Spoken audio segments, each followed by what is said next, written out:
बिहार में आज से लगभग 8.5 साल पहले यानी अप्रैल 2016 में शराबबंदी को शुरू किया गया था। उस समय सीएम नीतीश कुमार के इस कदम की काफी सराहना भी की गई थी, लेकिन सवाल भी उठा था कि क्या वाकई नीतीश कुमार इस शराबबंदी को पूरी तरीके से बिहार में लागू कर पाएंगे। हालांकि नीतीश कुमार ने बड़े बड़े वादे और दावे भी किए थे कि बिहार में पूर्ण शराबबंदी होगी, और सिर्फ इतना ही नहीं बल्कि इसके लिए उन्होंने जुर्माने का ऐलान भी किया था। पहली बार शराब पीने पर पकड़े जाने पर 50,000 रुपए का जुर्माना या 3 महीने की सजा का प्रावधान करने की योजना बनाई गई थी, जबकि उससे पहले शराब पीकर पकड़े जाने पर 5 से 10 साल तक की सजा का प्रावधान था। इसके लिए सीएम नीतीश कुमार ने पुरजोर कोशिश भी की, लेकिन शराबबंदी को बिहार में पूरी तरीके से लागू नहीं कर पाए।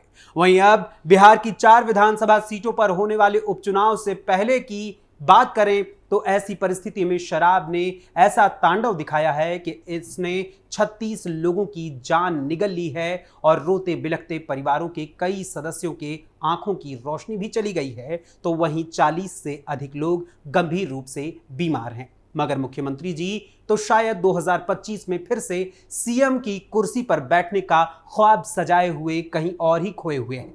नमस्कार, कैपिटल टीवी बिहार देख रहे हैं आप और मैं हूं आपके साथ अखिलेश पांडे। जिस बिहार में सीएम नीतीश कुमार लगातार शराबबंदी के बड़े बड़े दावे करते रहते हैं, उसी बिहार की हालत इसी शराब के चलते एकदम बेहाल हो गई है।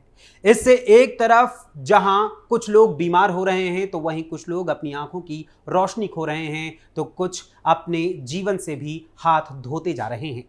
कुछ ऐसा ही हुआ है सूबे के सिवान और सारण में, जहां 36 लोग अपनी जान गंवा चुके हैं, 40 की हालत गंभीर है और 7 लोगों ने अपनी आंखों की रोशनी तक को खो दिया है। दरअसल ये सब कुछ हुआ है मात्र 4 दिनों में। जहरीली शराब पीने से हुई इन 36 मौतों में से 26 मौतें केवल सिवान में हुई हैं, तो वहीं 10 मौतें सारण में हुई हैं।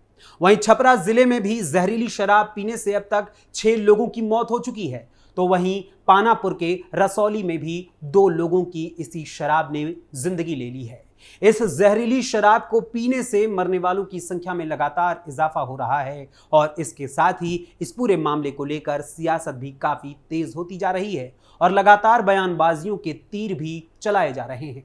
बिहार में जहरीली शराब पीने से हो रही मौतों को लेकर बिहार के पूर्व उप मुख्यमंत्री व नेता प्रतिपक्ष तेजस्वी यादव ने नीतीश सरकार पर करारा हमला बोलते हुए इसे हत्या करार दिया है। सोशल मीडिया प्लेटफॉर्म एक्स पर एक अखबार की कटिंग को शेयर करते हुए नेता प्रतिपक्ष तेजस्वी यादव ने एक्स पर पोस्ट करते हुए लिखा, सत्ता संरक्षण में जहरीली शराब के कारण 27 लोगों की हत्या कर दी गई है, दर्जनों की आंखों की रोशनी चली गई।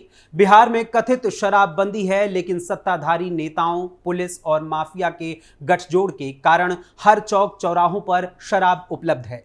इतने लोग मारे गए, लेकिन मुख्यमंत्री श्री नीतीश कुमार ने शोक संवेदना तक व्यक्त नहीं की। जहरीली शराब से, अपराध से प्रतिदिन सैकड़ों बिहारवासी मारे जाते हैं, लेकिन अनैतिक और सिद्धांतहीन राजनीति के पुरोधा माननीय मुख्यमंत्री और उनकी किचन कैबिनेट के लिए यह सामान्य बात है। कितने भी लोग मारे जाएं, लेकिन मजाल है किसी वरीय अधिकारी पर कोई कार्रवाई हो, इसके विपरीत उन्हें पुरस्कृत किया जाएगा। अगर शराबबंदी के बावजूद हर चौक चौराहे पर व नुक्कड़ पर शराब उपलब्ध है, तो क्या ये गृह विभाग और मुख्यमंत्री की विफलता नहीं है? क्या मुख्यमंत्री जी होशमंद हैं? क्या सीएम ऐसी घटनाओं पर एक्शन लेने व सोचने में सक्षम और समर्थ हैं? इन हत्याओं का दोषी कौन? सिर्फ इतना ही नहीं बल्कि तेजस्वी यादव ने जमुई में एक प्रेस वार्ता भी आयोजित की और प्रेस वार्ता को आयोजित करके नीतीश सरकार पर जमकर हमला भी बोला।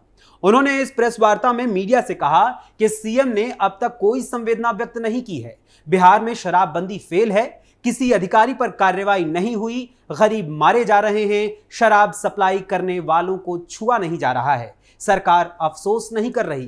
क्या थाना पुलिस को पता नहीं जहरीली शराब से मौत दुखद है? कम से कम संवेदना तो प्रकट कर सकते हैं, वो भी नहीं कर रहे हैं। शराबबंदी फेल है तो कौन जिम्मेदार है? सीएम की समीक्षा बैठक में डीजीपी और मुख्य सचिव नहीं रहते हैं। सीएम के खिलाफ साजिश चल रहा है। मैं उनकी इज्जत करता हूं, लेकिन उनके हाथ में बिहार सुरक्षित नहीं है। डबल इंजन की सरकार फेल है। 2 डिप्टी सीएम होने के बावजूद भी 10 महीने में कोई उपलब्धि नहीं है। सभी विभाग काम करने में फेल हैं। सरकार को सिर्फ अपनी चिंता है, न तो बिहार की न बिहार के लोगों की। आरजेडी चाहती है बिहार नशा मुक्त रहे। वहीं तेजस्वी यादव के साथ साथ उनकी बहन व लालू प्रसाद यादव की बेटी रोहिणी आचार्य ने भी इस मामले को लेकर मुख्यमंत्री नीतीश कुमार और बिहार सरकार पर हमला बोला।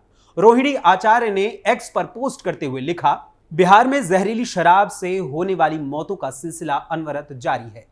मुख्यमंत्री जी व सरकार की सख्ती कड़ाई की तमाम दिखाऊ व बहुप्रचारित कवायदों के बावजूद अवैध शराब की सप्लाई यानी आपूर्ति व निर्माण का गोरख धंधा धड़ल्ले से फल फूल रहा है।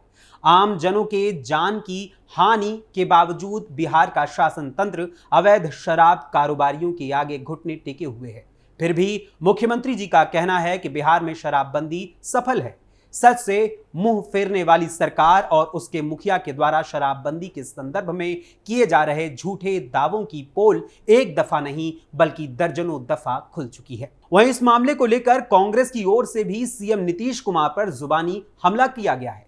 कांग्रेस के प्रदेश अध्यक्ष अखिलेश सिंह ने कहा कि जहरीली शराब से 50 से ज्यादा लोग मरे हैं। अभी कई लोग अस्पताल में भर्ती हैं। कांग्रेस पार्टी इस घटना से दुखी है। जांच के लिए 5 सदस्यीय टीम को मौके पर भेज रहे हैं। जो गरीब लोग हैं उनकी मदद करेंगे। वहीं अखिलेश सिंह ने सीएम नीतीश कुमार से आग्रह करने के अंदाज में उन्हें सलाह देते हुए कहा कि शराब नीति पर फिर से विचार करें। कांग्रेस पार्टी शराबबंदी का विरोध नहीं करती है, लेकिन उसे ठीक ढंग से लागू होना चाहिए। जिन लोगों की मौत हुई है उनके परिजनों को मुआवजा मिलना चाहिए। दोषियों के खिलाफ कड़ी से कड़ी कार्रवाई होनी चाहिए। लेकिन लाशों पर राजनीतिक बयानबाजी करने का मामला यही नहीं रुकता। विपक्ष द्वारा की जा रही सियासी बयानबाजियों के बीच बिहार सरकार के मद्य निषेध मंत्री रत्नेश सदा से जब मीडिया ने बात की और पूछा कि इस घटना के पीछे सरकार की नाकामी है, तो उन्होंने कहा कि बुड़बक वाला बात मत कीजिए। सरकार ने शराबबंदी कानून को लागू किया है, लेकिन समाज को भी जागरूक होने की जरूरत है। हालांकि आज उन्होंने एक बड़ी घोषणा की है कि इस पूरे मामले में अब सभी शराब माफियाओं पर CCA लगाया जाएगा। सिर्फ इतना ही नहीं बल्कि मंत्री जी ने आगे कहा कि यह बहुत ही दुखद घटना है। दोषियों पर जल्द से जल्द कार्रवाई की जाएगी। प्रशासनिक चूक न कभी हुई है न कभी होगी। भगवानपुर के थाना प्रभारी को निलंबित कर दिया गया है। अभी तक इस मामले में 17 लोगों को गिरफ्तार किया गया है और SIT गठित की गई है। एक मीडिया रिपोर्ट के अनुसार पिछले महीने बिहार सरकार ने स्वीकार किया था कि अप्रैल 2016 में शराबबंदी के बाद से राज्य में अवैध जहरीली शराब पीने से 150 से अधिक लोगों की मौत हो चुकी है। मद्य निषेध एवं आबकारी विभाग के अनुसार इन 36 ताजा मौतों के अलावा पिछले 8 वर्षों में राज्य के विभिन्न हिस्सों में संदिग्ध जहरीली शराब पीने से हुई मौतों की संख्या 266 है। हालांकि गौर करें तो उस मीडिया रिपोर्ट में बताया गया है कि मद्य निषेध एवं आबकारी विभाग के सचिव विनोद सिंह गुंजियाल के अनुसार बिहार राज्य में अप्रैल 2016 से सितंबर 2024 तक विभिन्न जिलों में कुल 156 पुष्ट जहरीली शराब से मौतें हुई हैं। वहीं पिछले 8 वर्षों में राज्य में संदेहास्पद जहरीली शराब से मौतों के रिपोर्ट किए गए 266 मामलों में से 156 की पुष्टि होती है। यानी कि साफ है कि अधिकारी भी ये मान रहे हैं कि जहरीली शराब पीने से होने वाली मौतों का कारण कहीं ना कहीं शासन और प्रशासन की लापरवाही ही है। अब ऐसे में सवाल उठता है कि क्या वाकई में नीतीश कुमार शराबबंदी को लागू करने में जमीनी स्तर पर कामयाब होंगे या सिर्फ ये हवाई बातें ही साबित हो जाएंगी। वहीं नीतीश कुमार की पार्टी JDU के राष्ट्रीय प्रवक्ता राजीव रंजन का भी जहरीली शराब से हुई मौतों पर बयान सामने आया है। उन्होंने कहा कि यह दुर्भाग्यपूर्ण घटना है, लेकिन बिहार में शराबबंदी से हालात बदले हैं। अनेक टीम बनाई गई हैं। जो लोग भी पूरी वारदात के लिए जिम्मेदार हैं उनको बख्शा नहीं जाएगा। इसके अलावा खुद सीएम नीतीश कुमार ने बिहार में जहरीली शराब से हुई मौतों को लेकर उच्च स्तरीय समीक्षा का निर्देश दिया है और साथ ही बिहार के DGP को पूरे मामले की जांच करने का भी निर्देश दिया है और साथ ही घटनास्थल पर जाकर मौके का मुआयना करने का निर्देश देते हुए कहा कि जो भी दोषी हों उन पर कड़ी कार्रवाई करें। वहीं इस मामले को लेकर बीजेपी नेता शाहनवाज हुसैन ने कहा कि यह बहुत दुखद है कि जहरीली शराब से छपरा और सीवान में कई लोगों की जान गई है। बिहार में शराबबंदी लागू है, सरकार इसे और सख्ती से लागू करने का काम करेगी। कुछ माफिया और शराब तस्कर हैं जो इस तरह की हरकत करते हैं, उन पर कार्रवाई की जाएगी और जिन भी परिवारों ने अपने लोगों को खोया है उनकी पूरी चिंता सरकार करेगी। फिलहाल एक और नीतीश सरकार और उनके सहयोगी दलों की ओर से बड़ी बड़ी बातें और दावे किए जा रहे हैं और वहीं दूसरी ओर विपक्ष की ओर से भी लगातार उन पर हमला बोला जा रहा है।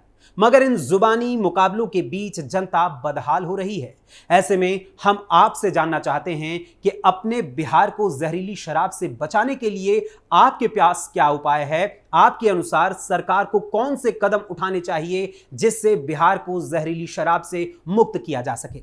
इस बारे में अपनी राय हमें अपने कमेंट्स के जरिए जरूर बताइएगा। फिलहाल अभी के लिए बस इतना ही। फिर मुलाकात होगी किसी और खबर, किसी और मुद्दे के साथ। तब तक के लिए अनुमति दीजिए। धन्यवाद। नमस्कार।